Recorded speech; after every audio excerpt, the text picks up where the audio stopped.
नमस्कार, मी इयत्ता 10वी शिकत आहे. आमच्या शाळेचे नाव आहे विद्याप्रतिष्ठान मराठी माध्यमिक शाळा. आमच्या प्रोजेक्टचे नाव आहे मल्टीपर्पज ॲग्रिकल्चर रोबोट. आणि हे माझे सहकारी सार्थक शिंदे, जय पवार, अभिजित गादादे, स्वरूप तुपसांगवी.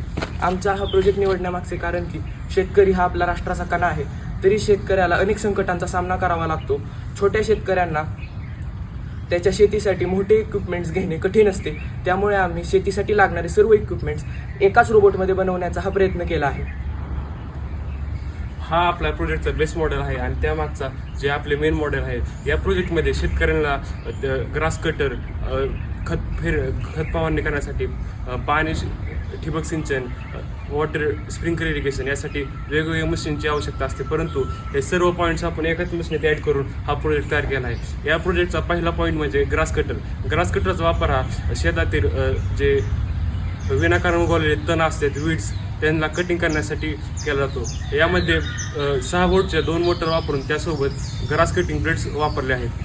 ह्या प्रोजेक्टचा दुसरा पॉईंट म्हणजे सीड प्लांटिंग. या सीड प्लांटिंगमध्ये आपण motor, DC, battery, RC control अशा कंपोनंटचा वापर केला आहे. या सीड प्लांटिंग पॉईंटचा उपयोग गहू, मका, ज्वारी अशा विविध प्रकारचे धान्य पेरण्यासाठी होऊ शकतो.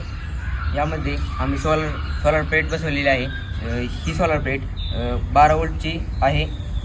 या सोलर प्लेटद्वारे संपूर्ण प्रोजेक्टला सप्लाय दिला जातो.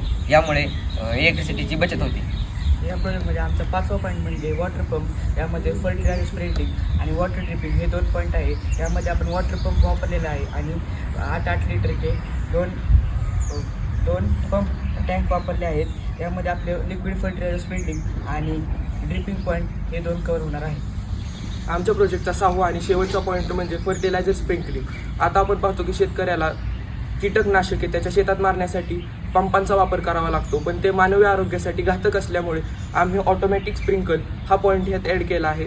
यामुळे आपण ह्या 8 लिटरच्या टँकच्याद्वारे फर्टिलायझर स्प्रेड करण्याचा प्रयत्न करणार आहोत. तर आमचा हा प्रोजेक्ट आम्ही बनवलेला आहे टाकाऊपासून टिकाऊ या तत्वावर. तर चला बघूया वर्किंग.